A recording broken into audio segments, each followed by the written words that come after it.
My husband believes my sister's husband is in love with me. He's been cheated on in prior relationships. I think he's bringing in some of that. What he's trying to do is to create a self-fulfilling prophecy. He's going to set this relationship on fire, and then eventually he's going to get burned and say, "See, I told you so."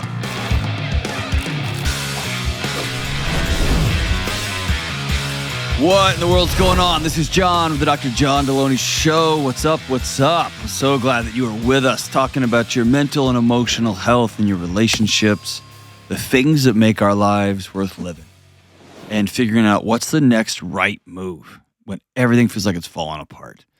If you want to be on the show, give me a buzz at 1-844-693-3291 or go to johndelony.com/ask. ASK is real people all over planet Earth going through real challenges in their life, man. And here's my promise. I'm going to sit with you. I may not have the answer every time, but I'm going to sit with you, and we're going to try to figure out what's the next move.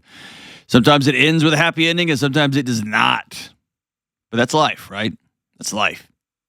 Let's roll out to Cleveland, Ohio, and talk to Maria. Hey, Maria, what's up? Hi, Dr. John. How are you? I'm good. How are you? I'm doing great. Very nervous right now. Oh, don't be nervous. You're good. You're good. Thank you so much for hanging in there. I know we're a little bit behind schedule here, but thank you so much. So what's up? My question is complex and simple. My question is, my husband believes my sister's husband is in love with me, and I'd like to, how do I handle that situation? Take your husband out of the picture for a second. Okay. How old are you? 42. You're 42. You're a wise woman, and you know. Mm-hmm. Is this man in love with you or no? No. So the real issue here is, why is your husband projecting this jealousy into this relationship? Yes. Why? I don't know why. I know there's history there with prior infidelities and prior relationships. It has not been an issue in this one, but I think he's just bringing in some of that, I guess. He's been cheated on, or you've cheated on him before? No. He's been cheated on in prior relationships. Okay. Mm-hmm.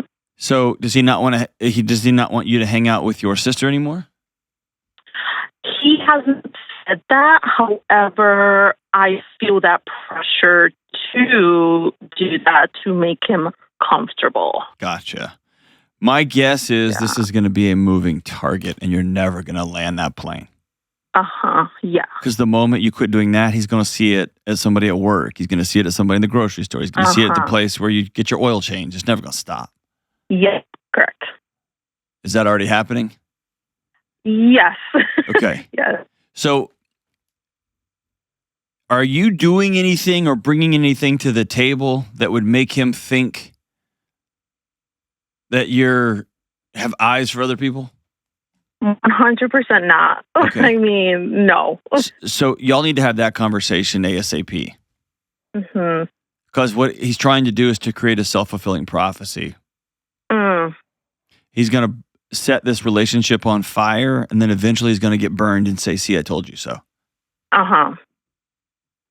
So what does it look like for you to stop playing and stop placating and stop trying to make him feel comfortable all the time, all the while squashing yourself, and looking at him with all the lights on in the room? I will not cheat on you. Stop. Yeah. What do you need in this relationship to feel safe and to feel like I'm not cheating on you? Because I'm going to be around other people, including family members, for God's sake. Yeah. Are you able to do that? Yes. I think I am, and I think, you speaking about squashing myself just really resonates, because I think that's kind of what's been necessary for me to, or for him to be comfortable. And it's just, after so many years, I think it's just very wearing and taxing. And, I don't want to live that way. Do you think he'll be able to hear it? I think he'll be able to hear it rationally. In practice, I don't know what that's going to look, because I've never seen it before, and I've never been so vocal about it before, so I don't know.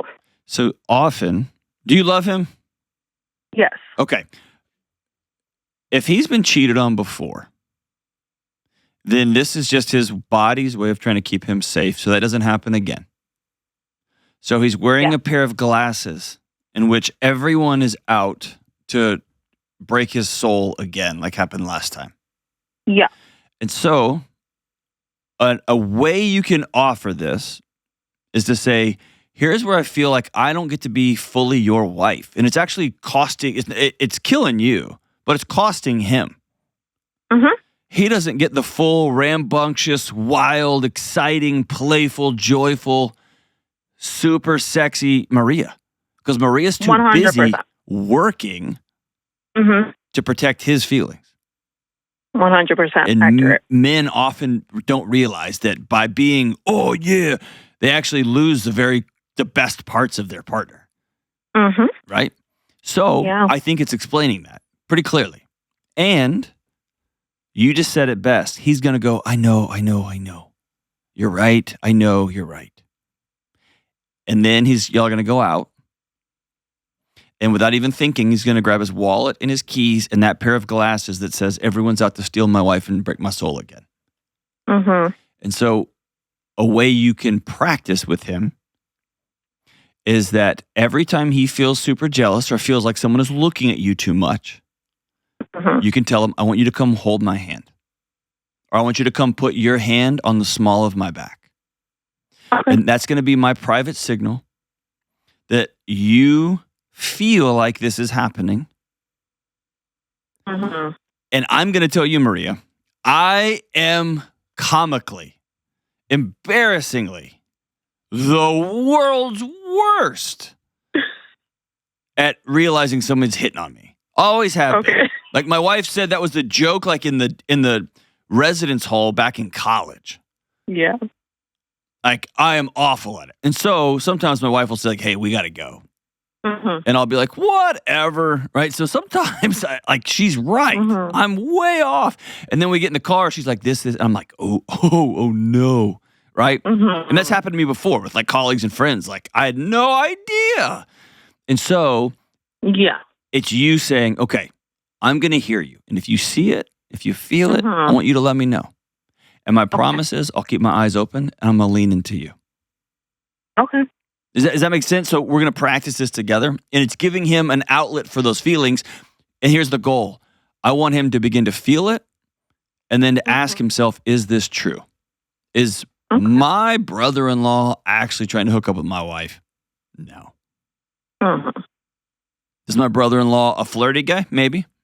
Does my brother-in-law think my wife is awesome because she is? Yeah.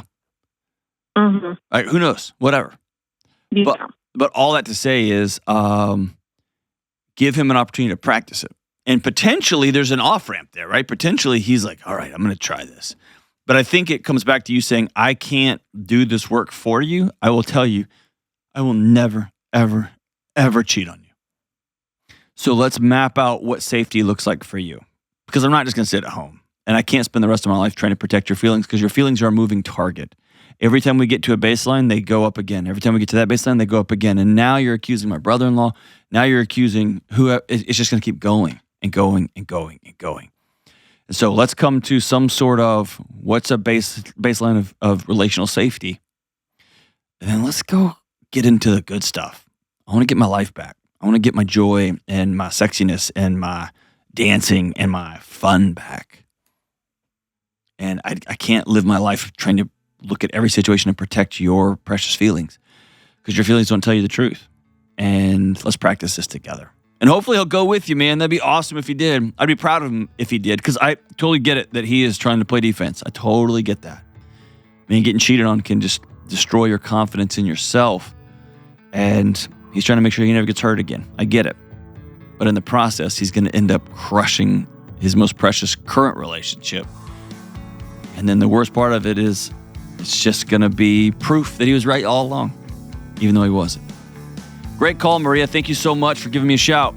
And I think it's time to turn all the lights on, turn the music off, and say, all right, honey, new relationship time. We're going to build it from the floor up. Are you in? And hopefully he says yes. Have him call me if he ever wants to. I'd love to talk to him. We'll be right back. Let's talk about Organifi. I just got home from a week in the woods with family and friends and a few hundred high school kids at a summer camp. And as you can imagine, I ate camp food for a week. I didn't sleep great. And high schoolers aren't the most hygienic creatures in the world. And now that I'm home, and now that you're home for whatever you've been doing this summer, and we're both beginning to settle back into the rhythms of the end of summer, start of school, it's critical that both you and me get back into our wellness routines. And for me, Organifi is a cornerstone of my wellness routine. I blend the red and green powders together almost every morning, and I keep talking about them. I love my Happy Drops, and I've revolutionized my sleep with Harmony and Gold Juice Medley. I blend them together and drink them down right before bed, and I sleep like a baby. Organifi helps me with energy and gut health, with my sleep, and with my mood. Here's the deal. I take Organifi every single day. And my friends and my family are always stealing my stuff because it's the best of the best. And if it's good enough for me and my friends and my family, it's worth you trying it out. Go to Organifi.com/Delony or use promo code Delony at checkout. That's Organifi.com, Organifi.com/Delony, and they're going to hook you up with 20% off everything, all of it. Invest in yourself with Organifi. All right, we're back. Let's go out to, the outer rim of hell, Tucson, Arizona, where it's 1,000 degrees, and talk to Joe. Hey, Joe. Hey, Dr. John, how you doing? I'm good. Are y'all surviving, man? As much as we can be. It's definitely a killer heat, that's for sure. Golly, that's like unfathomable hot, man. Whew. So what's up? So I'm calling because, speaking of this killer heat, I'm calling because I'm trying to prepare for my third child, but last year I had a heat stroke that disrupted my career plans. Dude, no and it's way. for the job I specifically moved for. I wouldn't have made a heat joke. Man, okay, heat stroke. Actually, I probably would have made a heat joke anyway. I'm sorry. No problem. It's all good, and it's all good. That's how I deal with awkward, is making really more awkward jokes. All right, so you moved down to the outer rim of hell for a job, and then you had a heat stroke. That's right. It literally moved from the West Coast all the way in the West with great weather, came for a career in law enforcement, and unfortunately had a heat stroke probably within a month when I moved here, and it's completely derailed my plans. How so? So I basically was hospitalized for 8 days. Okay. Just got medical clearance to start resuming physical activities about a month ago. And in that time, I missed out on being able to go through everything I was planning on doing. When I made that move, it was all with a specific plan in mind to set up everything for my family. And as time went on, right now we're expecting our third child, and I'm preparing to go back into the academy. It was a career in law enforcement, but we don't have family out here. We're not from around here. And I feel very conflicted about going back into this academy and then putting my wife through having our third baby with 2 children and no support, because they don't allow me the time off to support her.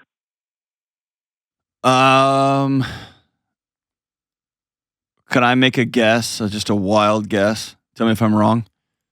Sure. She really wants to go back home. Yeah, she does. Go home. You think so? I mean, I can hear it in your voice, man. If you're going to go be all in, go to the academy, you got to be all in. Yeah. And you're going to get hurt if you don't. Yeah. And how long have you been out in Tucson? It's coming up on a year, almost 10 days, year to date from the incident. Okay. So you were out, you were medically uncleared for a year? Just about. Good Yeah. God, dude. What happened? That was just straight up heat stroke? So, of course, we were outside. We were running up in the mountains there. Sure. And when I had my heat stroke, I was unconscious, woke up in the hospital. And then with the heat stroke, I ended up with rhabdomyolysis, which is the muscle death. Yeah. And that's what put me out. How much weight did you lose? After, so probably about 40 pounds after being on the IV bag. Golly. How much of that was weight you needed to lose versus it was just eating muscle? Most of it was muscle at first. Yeah. And then now, now that I got the clearance, I've been able to really attack, a healthy lifestyle and get after it that way. Do you still want to be a policeman? I do. Okay. I do. Okay. Why Tucson over anywhere else? Honestly, it was just the circumstances of how life was going. I had recently, before applying and getting to Tucson, was let go from a job in finance and refinances after the interest or the rates went up. Oh yeah, refinances. For sure. Yeah. And I decided I needed to really pursue a career that I've been passionate about. Awesome. I've been a family man since 19 and just was focused on providing for my family. Okay. So I've job hopped looking for the best pay until I got laid off and heard about Tucson, people needing, cops out here. And at that time, I really was looking for a way out of California, especially how things were kind of hectic. Yeah. Well, it feels like you and your wife need to have that conversation. Yeah. Because I'll revise my statement. It may not be that you need to go back to California. That may not be economically feasible for y'all. It may not be values feasible for y'all. It may not be. There may be 1,000 reasons to not go back. But you and your wife need to sit down and ask yourself, what kind of life do we want to build for ourselves? Because that might mean we really want to have a house on an acre so our kids can run and play. And to make that happen, we got to move to Kansas. And by the way, they're gonna need police officers in Kansas. It might be we want to be around family no matter what. So I'm going to be a police officer in LA County, or we're going to live in a 2-bedroom apartment because that is the most important thing to us. Y'all need to have that. What kind of life do we want to build for ourselves? Yeah. And then you're going to reverse engineer it and make that work. And every single picture y'all come up with together is going to require compromise. And that's okay. Being a police officer comes with a decision. I am going to make sacrifices economically. I'm going to make sacrifices for safety for a much greater purpose. Yeah. And it's my gang. It's people I love. It's my dad's tribe. It's people I've run around with. That's the people I love. But it is a decision to have a different kind of life. Yeah. Why the exhale? I think for me, it's been a wild roller coaster. Mm-hmm. When plans completely go away and derailed, and being the sole provider and always wanting to just give the best to my wife and my kids. She was there with me when I went through this, and want to be able to stand by her. And I feel an immense amount of guilt for moving us out here and wrestling with the question of, had I not moved out here, would we be in better circumstances? Or so let me interrupt you. It's a choice to be miserable in your own home. Okay? That revisionist history that could have been, that, man, I wonder if, is a complete and utter waste of time because those moments are gone. Here's what's a better use of your time. You proved that you can pack up and move across the country and make a life. You proved that you are real tough, and you almost died. And you fought through it, and now you're back in the gym, which should tell you, I can do anything. I can pack up and move all the way back. Yeah. And the only thing that would prevent you from that is ego. Because probably some people told you, I can't believe you're moving away from family, or you'll be right back. And you're like, nope, watch it.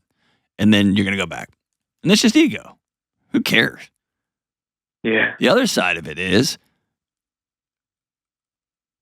and this is just me sitting with a lot of police officers who've been in, not heat stroke, but who have been injured or hurt, is you lost trust in the most precious thing you didn't even know you had laid trust in, and that's your own body. Yeah. And anytime you get hurt like that, or you have some sort of illness, some sort of something or other, it's that weird, the ground feels unstable. Because if I can't trust my body to work right, I can't trust anything. And it's just scary. It's a Control-Alt-Delete. It resets things, right? Yeah, it does feel like with almost like undealt with trauma, not really fully accepting that I could have died or that I almost died that day. Yeah. You almost died because your body quit. That's scary. Yeah. And, I say that a lot on the show, and it didn't. And your body shut itself down, but it's back, and it's healthier than ever. Now the question is, what kind of life do we want to build together? And I hope you hear that question as a very forward-thinking way to see the world. Doesn't matter what happened last year. And if you are in it enough, whatever it is, then you'll be home for a few days. What do they give you, 48 hours, 72 hours? Yeah, 48. Okay, you got to be back on. So if you were 1,000% in to whatever it is, and it just happened to be you were in this training, or you were taking your med school finals or your law school finals, or you were trying a case before the Supreme Court, or you're in the police academy, whatever job you're in, you get 48 hours to go be with your wife, see your baby get born, make sure everybody's okay, and then you're back. You'll scratch and claw and hire, and people will come visit, and they'll stay in the guest room, and you'll move the other two kids around. You make it work. If you don't want to be here, and you don't want to be doing this, and you're terrified because I was in finance, and then I tried power washing business, and then tried a lawn business, and then I was going to be a cop, and that almost killed me, and you feel listless and lost, address that issue.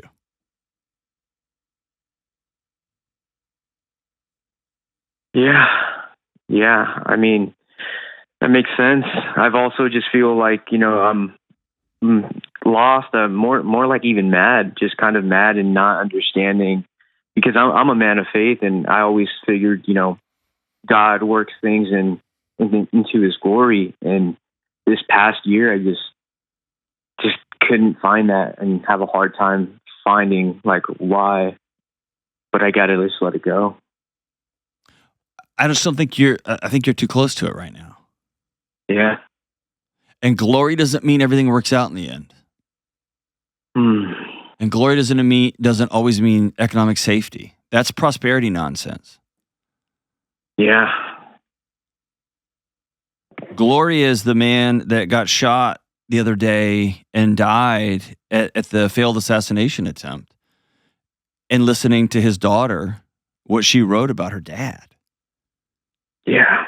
What kind of amazing man he was. What kind of a great example he was. That didn't work out in the end. Yeah, right? True. And so I think we often pin on God that everything's great in the end. It all works out. It's all roses and butterflies. That's not how it works.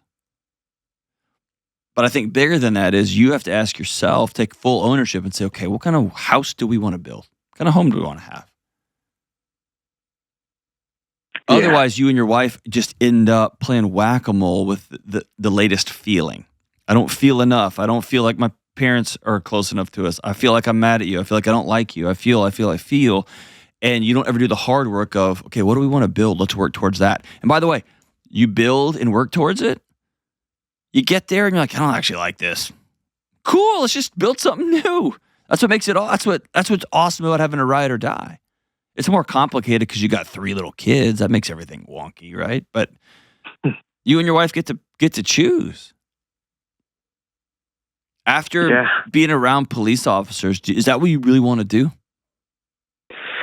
Yeah, I mean, it's something I've always wanted to do, and the timing felt right the first time around, and then the whole issue with the incident happened, and things just got wonky. And then the Cool. family's growing, and I think it just never undealt with before. Yeah. So here's what I want you to do. It's going to sound crazy. I want you to write a letter to Joe's body and tell it that it scared the crap out of you and you're proud of it. And here's how you are going to be a steward of it moving forward. And that's just you processing the grief of, man, I almost died. But you didn't. So we're going to own that. Cool. And then we're going to go on to the next thing. And the next thing is going to be you and your wife deciding, hey, before we move again, before I go back into the academy, before you have a baby by yourself, before we do all this stuff, let's decide what kind of life we want to have and where we want to have it. We've learned some lessons this past year. Maybe we thought that we could just move away from family, but then, man, one of us got sick for a year. And we realized, no, we need family support. We didn't want to, but that's the reality for us. Or, man, we're going to move again because Tucson's real expensive. We're going to move to a cheaper place where I can be a police officer there because that's really what I'm called to do right now. But we're going to have to be maniacal about making friends. We have to have friends everywhere, all over the place because you can't do life by ourselves. And we've never had 3 kids. We're going from man to man to zone. And that's going to be hard. So what kind of life do we want to have when we are navigating 3 kids plus police academy, plus we don't have a ton of money? What's that going to look like? But all of these things, hear me say, are moving forward. What's tomorrow going to look like? We do have to spend some time in grief. We have to spend some time in gratitude. Thank God your wife stuck by you. Thank God your body's healed. Thank God the doctors walked with you.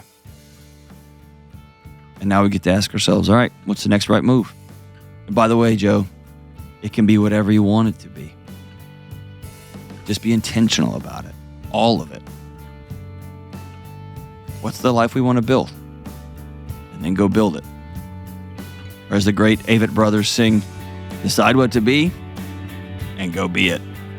Thanks for the call, my brother. I hope you are a police officer and hope you're an amazing public servant and you take care of your community and your family because we need more guys like you. We'll be right back. Hey, it's Delony. All right, so here's the deal. I spent a huge part of my adult life trying to disappear from the internet. I don't like the idea of being tracked by all of these different companies and followed by God knows who. And now I'm all over the internet, everywhere. And even if you're not a YouTuber and a podcaster like me, every keystroke on your phone and computer, everywhere you go on the internet, everywhere you drive, everything you buy is being tracked. And it's being sold to other big companies to do who knows what. All of this freaks me out, and it should freak you out too. And so I've partnered with this incredible, rad new company called Delete Me. Delete Me scours the internet, and it removes your information from hundreds of data broker websites. And they send you an easy-to-read report explaining just what they did and just what they removed. And dude, when you get your report, your soul may just leave your body. The info Delete Me removes includes your name, age, address, marital status, past addresses, relatives, occupations, social media accounts, property values, photos, email addresses, tons of different things about you that would take you hundreds and hundreds and hundreds of hours to do by yourself. Delete Me offers protection for me, my wife, based on our specific online footprint, and for an old soul like me, I'm finally getting some peace about what's out there in this alt-reality digital world of mine. Individual Delete Me plans start as low as $9 a month, and a family plan for up to 4 people costs less than $17 a month. And it gets rid of the risks from unwanted exposure and online scams and thieves.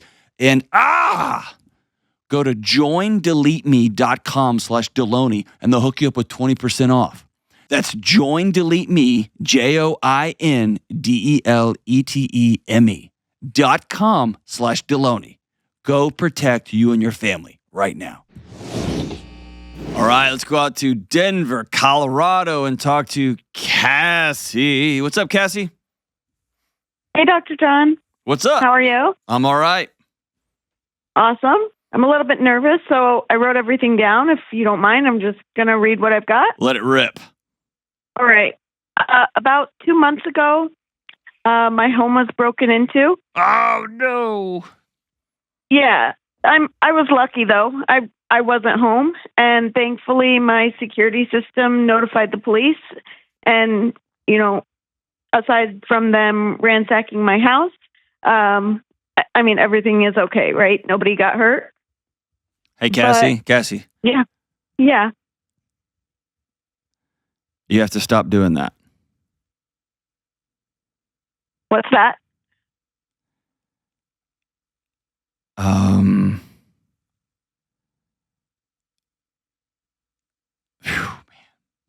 Having somebody break into your home is one of the top few most devastating personal invasions. Yeah. Sexual assault is one. Someone breaking into your home is another. It's different. It's distant. It's a distant second to sexual assault, but it's devastating. And you have to stop qualifying that sense of loss and that sense of panic with, but it could have been worse. It's okay. It could have been worse. You just got to sit in it for a minute, okay? That's fair. Let your body metabolize it, because that's the only path to healing. Can you even walk in your front door? Not calmly. There's a lot of anxiety and a lot of lack of sleep. Yeah. And I guess that brings me to the question, I don't know how to feel safe in my home again. Cassie, your body is working perfectly. Do you hear me say that? You're not crazy? I don't know. I feel it. I feel crazy. You're and not. I feel like I'm being paranoid and I'm taking all these precautions to try to get safe or feel safe, and it's not working. Because you're working around the core issue. And the core issue is there's a before and after in Cassie's life. As my buddy John told me one time, locks keep your neighbors out. If somebody wants in your house, they'll get into your house. And that was after my apartment got broken into. And I had to metabolize the fact that somebody can come into my house. And I didn't have a psychology for that. I assumed that when I locked the door, I was safe inside of that place. And that was an illusion. And once I spent some time in grief and then asked myself, okay, what is going to make me feel safe, reasonably safe? Not ironclad safe, because ironclad safe doesn't exist anymore. There's a before and after. I thought it did. It doesn't. Whew, that's not what I hoped for, but here we are. Yeah. And I check the locks 3 or 4 times a night. It doesn't help that I was an OCD kid anyway, but I check the locks a bunch now. And I've got some other personal precautions. And now I can't stay awake past like 9 o'clock. I just fall asleep. You know what I mean? Yeah. Have you tried walking in the front door and when you feel seized up, laughing and saying, thank God you're working right, body?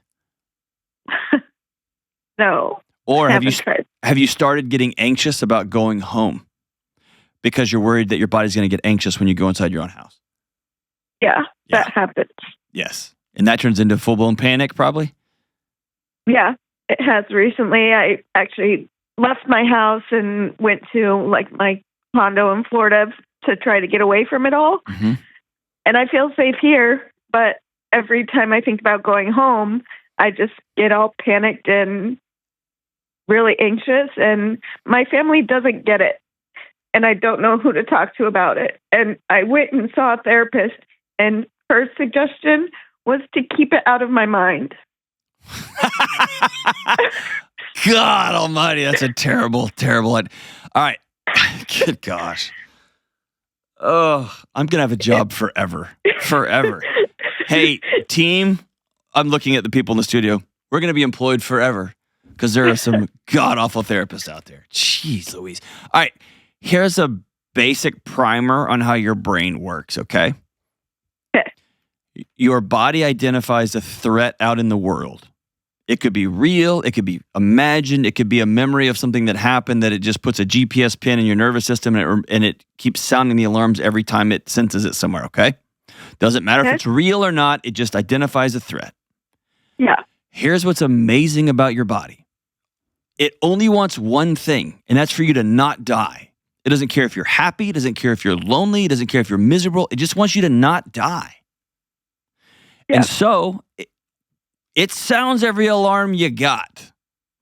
And if you avoid the thing that it thinks is going to kill you, whether it's a relationship, if you have social anxiety issues, whether it's a romantic issue, whether it's somebody breaking into your house again and doesn't want you there. If you avoid it, your body goes, that's how we stay safe. And it reinforces it and makes it stronger. And so every time you avoid your home, your body gets exactly what it wants, which is you didn't die. And it thinks that's why. And so the next time you think about your house, it's going to be a little bit stronger. And the next time you pack up and run away from your home and go to Florida, your body really got what it wanted, so it's going to reinforce that pathway. So the therapist idea was the stupidest thing possible. Because by putting it out of your mind, it just makes it stronger. Yeah. That's how it feels, because I'm terrified to get on the flight back to my reality. Correct. The only path is directly through it. And I know that's the worst thing I could tell you. And hey, I also want to honor the fact that now you got two people telling you radically different things. I will say, just from a data perspective, did their idea work? No. All right, try mine. Just try mine. You can do one of two things, okay? Or three things. You have three paths forward, okay? Path number one, you can sell the house. You can sell it. Yeah. Okay? And that's not a bad option. If that helps you sleep, sell it. Number two, you can be very specific about what you think will make you safe in this home. And then you will practice over a series of months feeling scared, feeling nervous, and staying anyway. Under reasonable amounts of safety, right? Yeah. And that might be getting an alarm system. That might be having a friend walk with you. That might be you checking the locks. That might be you going to a CHL class and watching a lot of John Wick movies. I don't know. Or learning karate. I don't know what the thing is. But you have to decide what those things are. And then you're going to make a commitment to doing those things. Yeah. The third option is to do what that other goofball told you to do, which is just put it out of your mind and just plug along. And then run to Florida whenever it gets real heavy. Yeah. And that will be a recipe. That's like taking gasoline and dumping it on a fire. Yeah. Yeah, I think that's kind of what I did under the assumption that I was listening to someone who knew what they were talking about. I know. You know, I'm sure they were well-intentioned. They just told you the wrong information. Yeah, and I've done some of the other things, you know, like I mean, I wasn't like a stupid person just sitting around waiting to get broken into. I have the security system. I have the locks on my door. I have cameras. I have a gun. But I just feel constantly jumpy and paranoid. I'm checking the cameras all the time. Every little noise makes me jump. Okay. It's hard. I know, but it's on a framework that there's something wrong with you. And there's not. Okay? You had a core violation. And so when there's a noise, I want you to literally feel it. Put your hand on your chest and say, my body's working perfectly. Let's go check that out. Okay. I want you to make I will only check the cameras this many times a day. I'm going to check them. Yeah. But I'm not going to turn it into an addiction, a way to numb the reality that, man, somebody can break into my house if they want to again. And can I ask a crazy question? Yeah. Did it all work? Yep. Yeah, I mean, it all worked, right? The police came. It all worked. And yeah, I wasn't home and I got the notification. It all worked. It just... And you've also made up a story that if you had been home, they would have come in and killed you. Yeah, I play the if game in my head a lot. The other story, which is more plausible, statistically speaking, is they busted into the house, you scream, and they run away.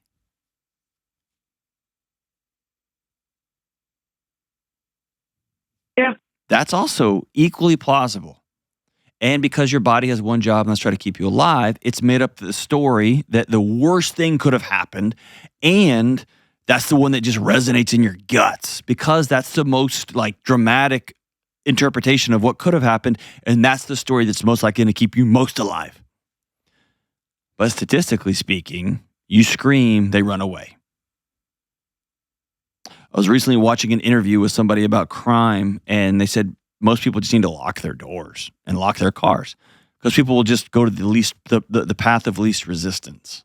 Now, that didn't work in your situation. They still broke in, but the alarm worked and the police showed up. And like, so it's backing up and going, I hate that someone picked my house and had all these steps in place and everything worked.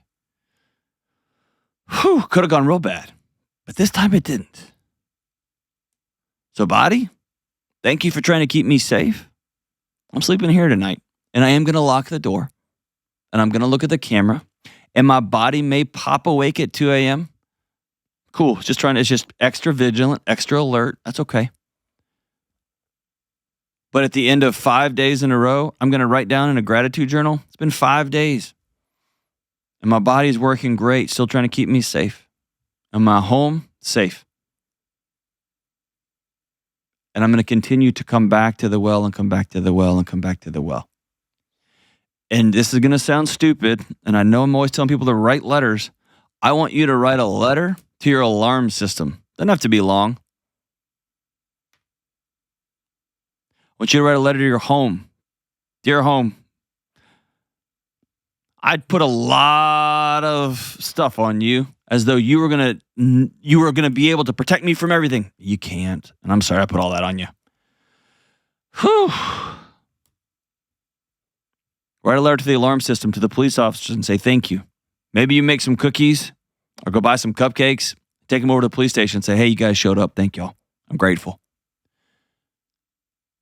Be proactive and go walk into. And at some point, you may need to have some sort of gathering at your house. It's a reclamation. This is my home.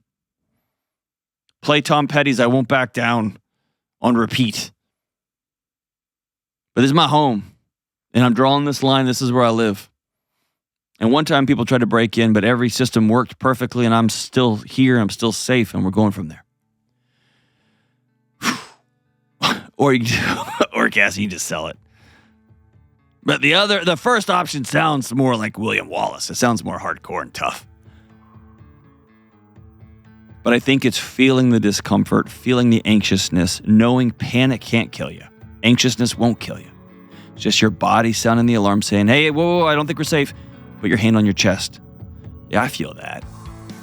Pretty sure that was just the dog or just the drawer, just something adjusted in the dishwasher. We'll go check it out. Pretty sure we're good. Thank you so much for the call, Cassie. Your body's working perfectly. Hang on the line. I'm going to send you a copy of Building a Non-Anxious Life. Check that out. Won't directly help with your particular anxiety, but I do think globally speaking, it'll be good. We'll be right back. Hey, what's up? Delony here. Listen, you and me and everybody else on the planet has felt anxious or burned out or chronically stressed at some point. In my new book, Building a Non-Anxious Life, you'll learn the 6 daily choices that you can make to get rid of your anxious feelings and be able to better respond to whatever life throws at you. so you can build a more peaceful, non-anxious life. Get your copy today at johndelony.com. All right, we're back. Am I the problem? Taylor, let's do this. Yes, you are. Am I the problem for distancing myself from a coworker? I am a high school teacher. The staff members in my hallway and my department are pretty close, and we share each other's lives. We chat daily about our kids, struggles, general stuff, and we've all gone out to dinners, lunches, and spend time with each other outside of work. The problem is with one coworker. Over the last 3 years, she disappears for an entire school week. She doesn't leave sub-plans, copies for anything for her students to do, and the first few times she went MIA, we assumed she or one of her close family members were having an emergency. We all pitched in to help her, but since then it's happened at least 6 or more times without explanation. We're done bending over backwards to help. Our contracts say after 4 or 6 days, we have to have a medical note, but I have no idea what administration is doing. This spring, she missed a full week and the next Monday. We have lots of holiday breaks and feel like our students really miss out when we aren't there. Obviously, she's struggling, but no one knows what. I am all about helping others and being supportive to the person, but I've distanced myself and feel guilty we're no longer friends. Am I the problem for no longer maintaining the friendship? Oh, man, that's complex. Because I feel like there's multiple questions there. So question number one, this friend is not the friend that you think they are because they've got a lot going on in their life and they are not choosing to disclose or talk to you about it. And so you have to deal with that. This person doesn't want to be the friend that you want to be with them, right? So there's a lot going on, missing weeks at a time.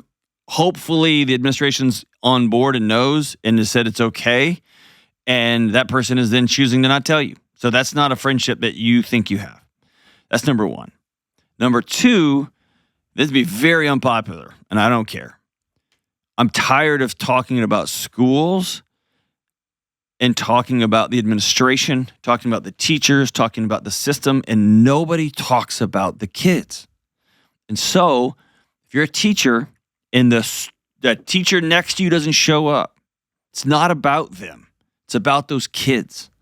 And so I'm going to keep showing up for those kids. Now, I have to ask myself, can I keep doing 2 classrooms and whatever? I may have to leave the job, but it's about those kids. Or I may have to go to the principal and say, hey, we have to come up with a better system here because this person keeps being gone for a week at a time. And like, it's not about friendship. It's about taking care of those kids. And the kids suffer if someone just disappears for a week and they disappear for a week. And so I'm ready for education to be about kids again. And so that's where I would approach that. This is 2 separate matters. One is professional competency and taking care of children. The other is this person doesn't want to talk to you, doesn't want you in their life, and you just need to make peace with that. So I don't think it's am I the problem? It's more of like, I thought we were all closer than we were, and we're not.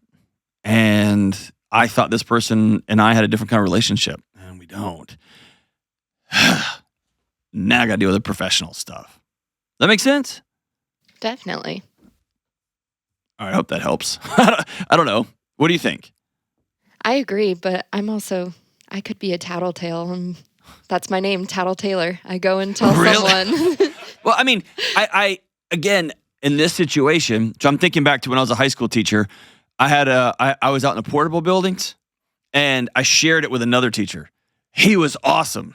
And this is right when cell phones were coming online. So we could call each other and be like, bro, I'm running 2 minutes late. Will you just stand in between our 2 classrooms? That was awesome. And I think there was one time he was like super like comically MIA late. But he was my friend. And also there's students in there. So I just rolled with it. And I'm sure I may have been late a few times too-ish. Maybe, allegedly.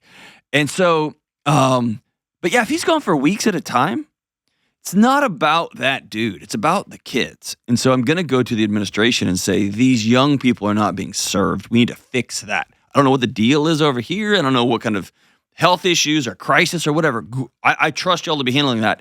We got to deal with these kids. And if the administrator says, there is nothing, you're on your own, then I got to make a professional decision there. But I don't see it as tattletaling. I see it as taking care of kids. And I'm just ready for education to be about kids again. Ta-da!